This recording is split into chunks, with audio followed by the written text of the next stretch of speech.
Well, hello, everybody. Welcome back to BENISA'S CAFE and fortunately, FEMMES special edition for International Women's Month. We are here with a special guest today, and I am going to first pass the mic on to my co-host, Coach Betty. Betty, take it away. Hello, everyone. Welcome again. Welcome back to our special Women's Edition month. We are happy to have you with us today because we have a special guest, this wonderful woman. She is from Togo, and her name is Miss Mary Hancock. Miss Mary, good evening. Welcome to our show. Good evening, Miss Betty, and good evening, Benisa. Very nice to meet you both. And thank you for hosting today. I appreciate that. Absolutely. We are excited to have you as we are interviewing women around the world to bring different perspectives, different views to our audience. So please, before we get into the details of tonight, can you tell the audience who is Miss Marie? Tell us about you a little bit. Oh, where do we begin? I have to say that I'm a very multifaceted woman. I think it comes from my culture pretty much, just the way my mother and my grandmother told me. I was raised by my grandmother for some years of my young life. And I'm a real estate agent with Keller Williams in Atlanta, and a real estate agent in the state of Iowa with Skogman Realty. I am also proud to be on a financial literacy campaign with Miss Benisa. So it's a pleasure to be here, getting to know her and getting to share my story. Absolutely, that's amazing. And with you from Togo, which is West Africa, you also speak French, correct? I do. Absolutely. Je parle français. Mon nom, en fait, c'est Marie. Marie. Et hablo español también. I love it.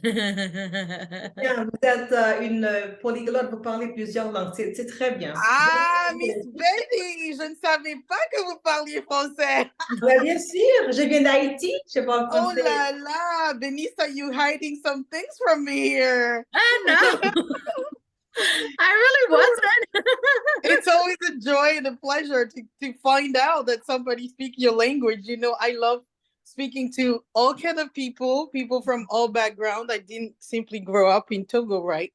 My parents were very much travelers, to put it lightly. We've stayed 1 year here, 10 years here, 5 years here. So, you know, I picked up languages, culture, styles of cooking, traditions all along the way. So now when I'm being asked where you're from, yes, I'm from Togo, but I'm very much from every other place as well. So I love it. yeah, we're very excited to get to know you both. That's good to know. So that takes us to the next question. So tell us something that we don't know about the country that you're from. So tell us a little bit about Togo, what we may not know. A lot of people don't know that Togo was the hub of independence for the whole continent of Africa. It played a very instrumental part in a lot of countries establishing themselves as independent countries after the Second World War, 1945. We also fought on the side of Germany. I'm not proud of saying that. But we were one of the 2 countries in Africa that fought on the side of the Germans. Yeah, so that's something most people don't know. Wow, that's amazing. I didn't know that second fact. I didn't know that you fought on the side of Germany. I didn't know that details. Thank you for sharing. Definitely. Yeah. So my maternal grandfather actually spoke German. Most people of that generation all spoke German. My dad learned German, and the only reason he started speaking French was after the war, and the fact that we also lived in France. Wow. Yeah. Very good to know. But now tell us, Miss Mary, so how women are viewed in Togo in general? I know it's a West African country and women really are very active and they have a lot of things going on, but tell us how women as a whole are viewed in your country. I think that really evolved through time. It did. In the beginning, we were also very much of a patriarchal society, right? Where the man, has things to say. The woman just, you cook, you take care of your man, and your voice is not that important. And then there was a revolution at some point. I can't remember what year, but it was brought on by some very powerful woman that we call Nana Benz. If you think about Nana Benz for Mercedes Benz, right? Yes. They were very commerce driven. Mhm. They were entrepreneurial. My mom was one of them, and they would basically travel the world, bring goods, because we had one of the first seaport in Africa, bring goods from Europe and all over China, everywhere you name it, and then they would redistribute that by terrestrial routes throughout the continent. So the Nana Benz, because of their power, I don't know how that translated and infiltrated the culture so much so that women are no longer seen as you stay home and being taken care of by a man. I mean, my grandma, for example, she wasn't a Nana Benz, but she's the one that owned land, acres and acres of land, even though she was in a polygamous. So there's those dichotomy in our country where she was in a polygamous relationship with my late grandfather. He had two wives. One wife that was chosen by his family, and my grandma, which he married later, that he had the right to choose. Right now, they were competing for his attention, the woman, but they were very much free in their own mind. They had gathering like dancing and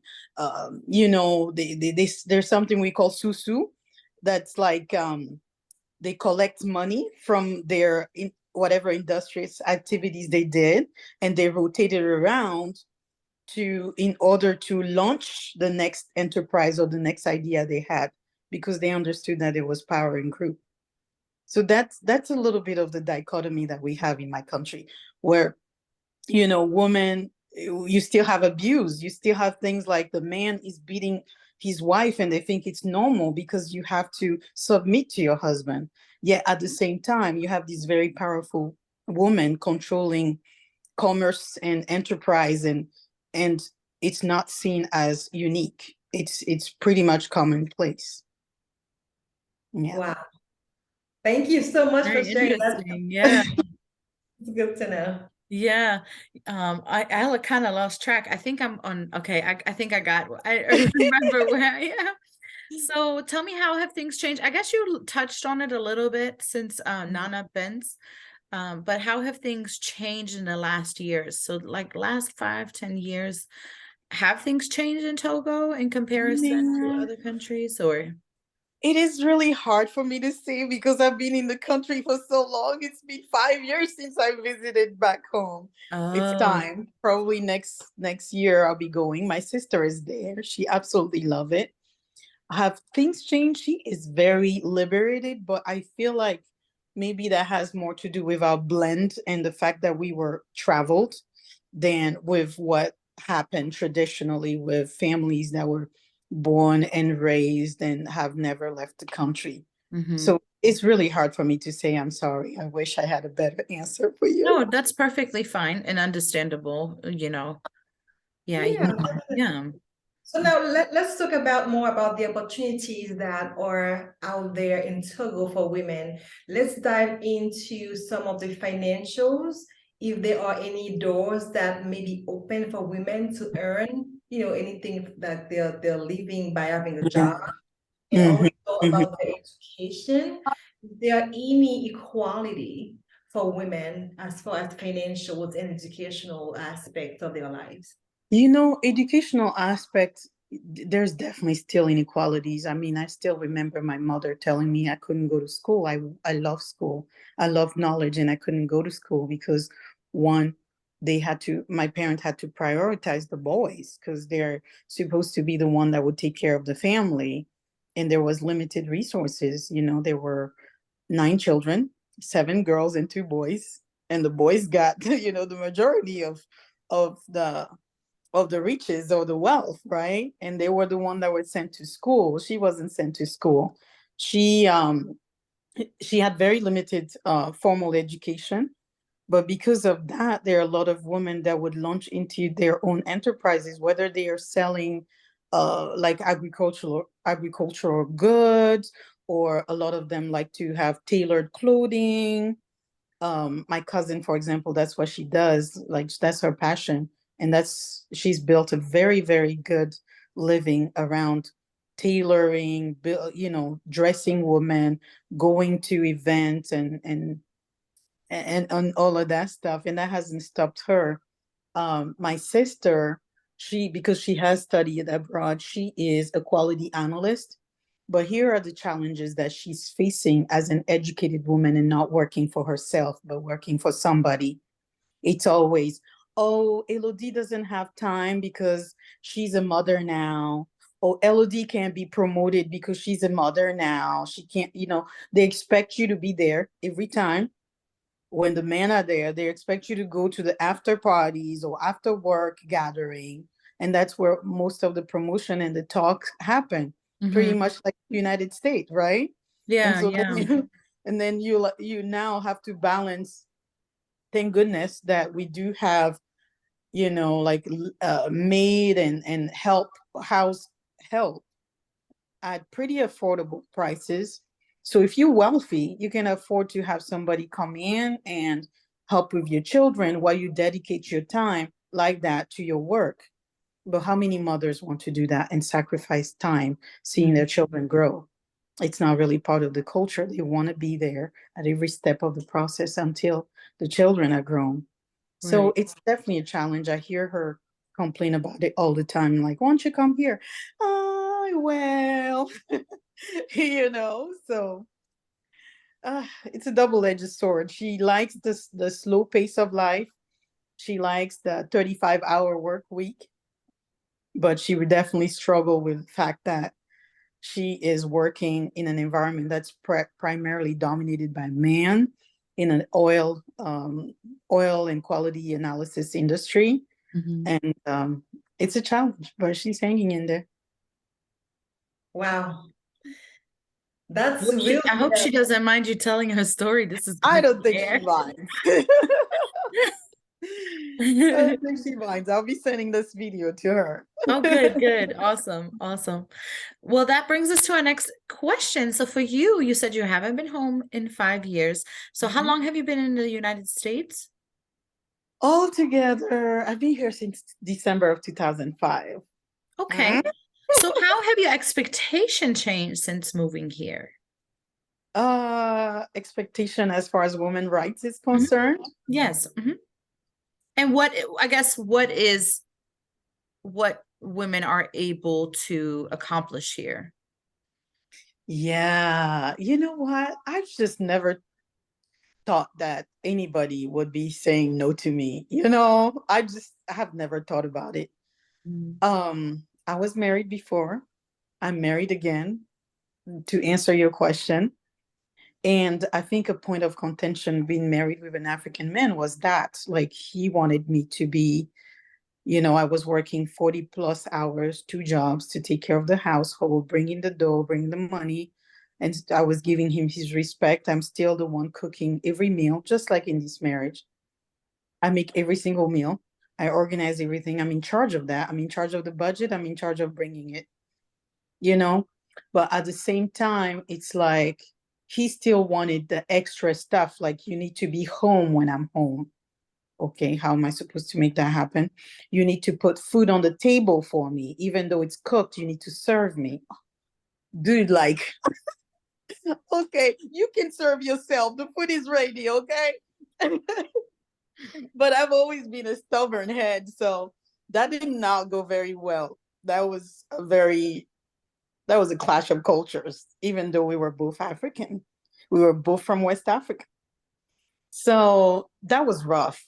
So I have to admit that my expectation, I didn't think they changed, but apparently they changed. Oh no, no. I'm not. I would do that. If you ask me nicely, just kidding. I'll do that if I feel like it and if time allows it. I love serving my husband, but it comes with the understanding that it's not demanded, it is given, right? But in our cultures, it's like, oh my gosh, your husband can tell you where to go, where not to go. You have to be home before him. You can go out without his permission, like permission, not just letting him know. And those things have changed for me because I'm like, no, I'm not asking you for permission. I'm informing you out of respect, out of honor, because I believe in those things. They're ingrained in me. But it's not like I'm asking you for permission to do anything. So yeah, my expectations have definitely changed. And I'm raising an empowered girl. I'm raising her to be good to the man that she would find one day, to be an asset in all regards, but at the same time not to be a doormat. It's just not gonna work. So Got it. And to that extent, Mary, you mentioned how maybe in Togo, in your country, women are really, they are submissive. They have to ask permission to do almost everything. So do you believe that there is such things as women's right in Togo? it's a very complex question, honestly. I see a lot of women taking power in their own hand and deciding to be, there's so much celibacy now because people just not ready to put up with that same old, you need to be submitted to me, you need to ask me permission. You have a lot of broken household now because of that very reason. Now, women rights, are there really women rights? I don't know, but it's not like it's so repressive that you can't do what you wish to do. It just demands a little more courage and boldness than it does in certain countries, like here. Yeah. So that takes us to the next question, which is, so do you know of March 8th, which is, International Women's Day? Now, is this a holiday in Togo? And how is it celebrated? It is actually a holiday, my brother's birthday. Oh, nice. Journée de la Femme is very much celebrated. People, people take their wife out. You see how Valentine's Day is celebrated here. I guess that's our Valentine's Day, with a woman are taken out, there is parades, there is singing, there is out, just activities like that where, men would treat their wife to a restaurant or would say, you don't have to cook today. I'm doing this and that. Just the traditional way. But, it's nothing too grandiose, Yeah. I mean, I would say parade is grandiose. I haven't seen a parade yet. Okay, we like to party, all right. Good. But now I'm curious to see in Togo, men they are allowed to have more than one wives. So are they taking all of them to the parade too on March 8th? That's the thing. Like back in the days, they were allowed to have a lot of wives. But nowadays, I don't think no, no. Oh, The things have law, changed. by law, you can still elect that, but not without the consent or the knowledge of your partner. You know what I mean? It used to be that when they go get married, I remember my mother would tell me even in their time, they had to check the marriage certificate, monogamous marriage or uh, polygamous. Mm-hmm. And you just see the guy that just brought you there checking polygamous, and you're like, what? We didn't talk about this. You know what I mean? But it's not an option anymore, as far as I know. That stuff is still happening though, but it's more of what's the word? Adulterous relationships than it is something that's legally happening, except for, okay, so we have two subcultures in Togo, right? We have the north and the south. In the north, Kabie, Kotokoli, and such, that's still a little bit part of the tradition. Polygamy is still part of the tradition. Now, is it happening with the modern crowd? Absolutely not. It really depends on each partner. It's no longer something that's just legally you can't do this, or legally you can't do that. It's left to every family to decide. Yeah. Got it. But now let me ask this question, Ms. Mary. So now with women's rights in mind, with Women International Day in mind, what change would you like to see in Togo specifically and globally? Whew. Wow. Am I allowed to dream? Absolutely. Please dare to dream. Oh my goodness. I really would like to see more than just a celebration. I would like to see some serious education with our men. Like, your wife is not your child to start with. She's not. Oh, somebody's calling me. Probably have a real estate question for me. I'll call her back. Uh, but yeah, that would be a big one. I have a friend here in the States, and I'm not going to name. I'm going to keep her story private because I haven't asked for permission to share. But she is being abused right now by a man that she brought, her husband. She finally did paperwork and everything, immigration, and he's here. And I received a picture of him biting off one of her fingers not too long ago. Yeah. And for silly arguments. And I'm sad to say that that's not unusual. When I see a Togolese man honoring his woman, and I'm sorry, brothers, if this hurts you, but when I see a Togolese man honoring his wife, listening to her voice, making her feel like her voice matter, I am surprised. Legit surprised. That's just my experience. Mm-hmm. What I see more in the community is you see two educated Togolese people married to each other, yet the husband will be very abusive. And the worst of abuse in our communities is oftentimes emotional abuse. We need to shed light on these things. There's the gentleman that used to tell his wife, "You fat, you can't go with me." So there were company events and recognition like that, where you take your spouse or your partner, he will go by himself because supposedly he's embarrassed of his wife. But then in the four walls, she's the one cooking for you. You still, being intimate, like why? That's uncalled for. But that's the stuff that I see in our communities, and you can't talk about it because you can't badmouth your husband. You don't want to bring shame to the family because dirty laundry. You just don't want to talk about it to lose face with your friends, or just don't want to talk about it because it's embarrassing. But that stuff is commonplace. And should you be talking to your friends expecting to get some support, it's like, oh, you got to keep it quiet. Men will be men. No, it's not. It's not okay. That's emotional abuse and it needs to stop. Yeah. Physical abuse is not okay. It needs to stop. But those things are very, very prevalent. And I'm telling you, professional women, they're not women that you would say are uneducated. They're women that are strong.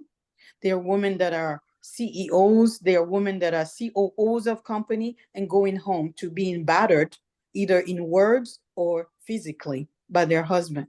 Like, why? I would like that to change.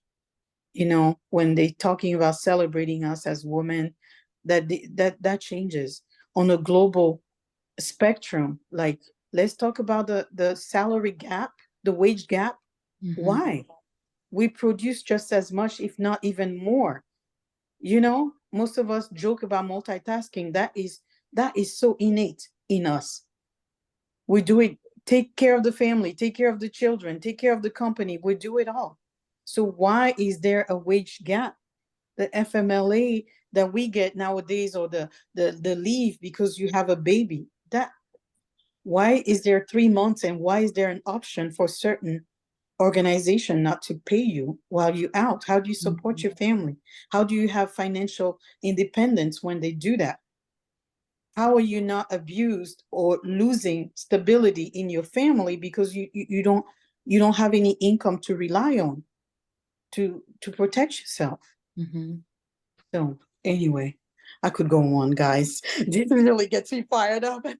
No, no, but you're completely right. And even though we live in a country here that has where women experience more freedom, there's still a lot of work that needs to be done because of its fast-paced environment.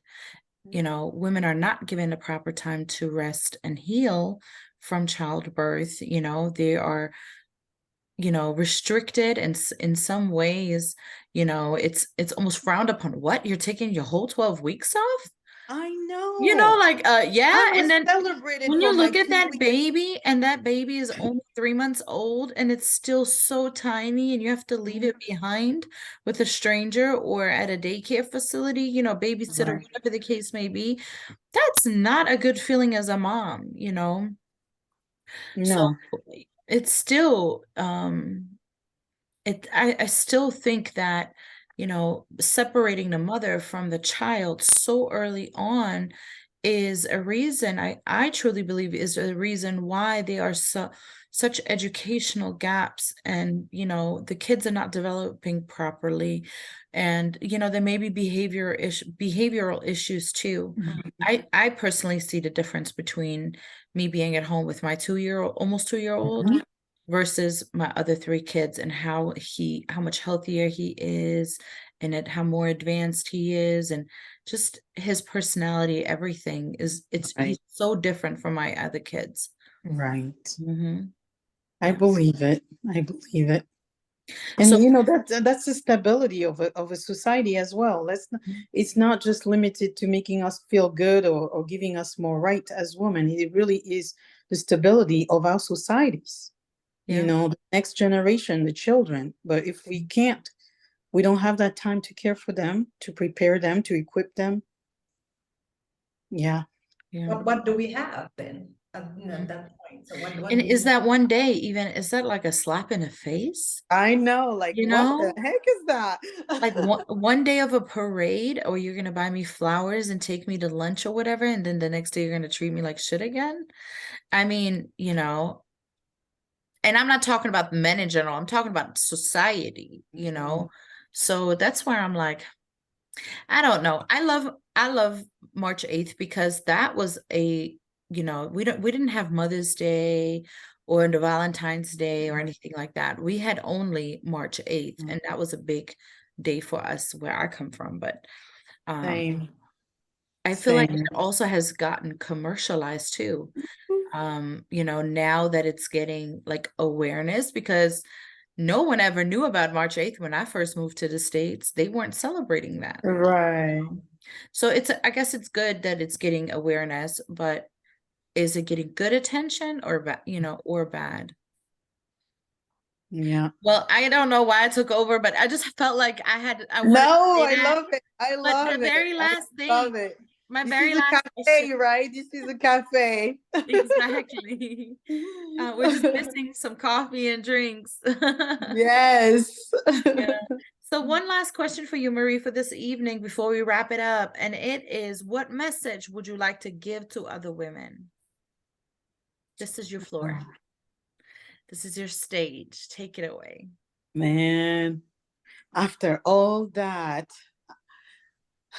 sometimes fighting seems to be like the only way we've got to fight to be alive. We've got to fight to protect our children. We've got to fight just to bring home the bacon, right? Just to maintain our standard of living. But I tell you, I've discovered something this year, that resting is a fight.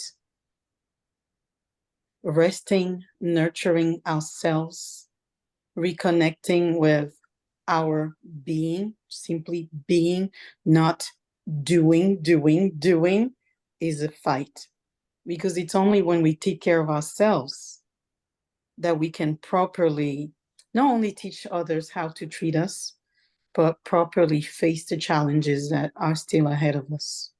Really, that's all I wanted to say.